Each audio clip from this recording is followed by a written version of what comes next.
Hi, class. I'm not here. It's Wednesday night, almost 10. So I'm making a quick video before I leave to make sure you guys don't fall behind and I can catch up on life. So thank you, Mrs. Bumgarner. I believe that is my wonderful sub today. Real quick, if you go to the Berman app, which is where you should always go if I'm ever absent, you'll see the live website right there if you're lost. I'm going to zoom in, just a couple of reminders that yesterday you did have a blog, technically today, but Wednesday you had a blog with a visual prompt, so make sure you are working on that. We are going to actually, in both classes, first and third period, finish the Scottsboro Boys documentary today. Okay, real quick.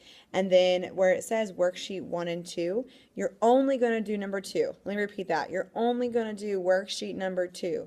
Worksheet number 1, I opened it, looked at it. It's not helpful unless I'm here, so we'll just skip it. A couple reminders, you have vocab quiz number 12 tomorrow. It's fill in the blank with sentences.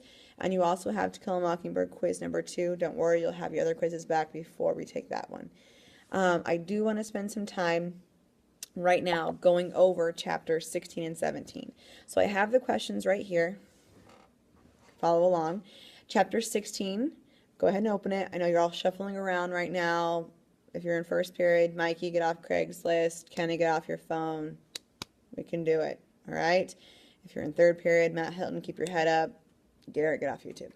Okay, everyone's there? All right, chapter 16, we only have about 3 questions to get through, so it's really fast.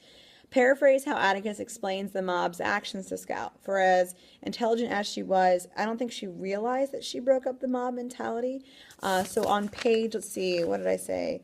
Oh, page 210, Atticus explains that mobs are made up of individuals who don't think for themselves for a while. So when Scout talked to Mr. Cunningham, she actually broke down the mob, and that takes a very intelligent and brave person. And Scout wasn't even trying to be was always trying to be intelligent, but she didn't realize she was trying to be courageous. So he's kind of explaining how things work with mobs because she never really realized it. So there you go. Gangs can be stopped because they are human. That's another key term that he put on there as well. So again, if you want more on that, it's on page 210. All right, chapter 17. Atticus spends a great deal of time discussing Mayla's injuries. What does he seem to want to reveal? Chapter 17 and into 16, we really start getting into the trial.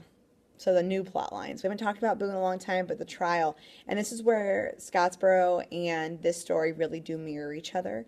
Mayella Ewell is Bob Ewell's oldest child. It's a female. She reminds you a lot of Ruby Bates and Victoria Price in that, she was not the prettiest, nicest white girl. She was actually probably the dirtiest, and they believed her because she was white.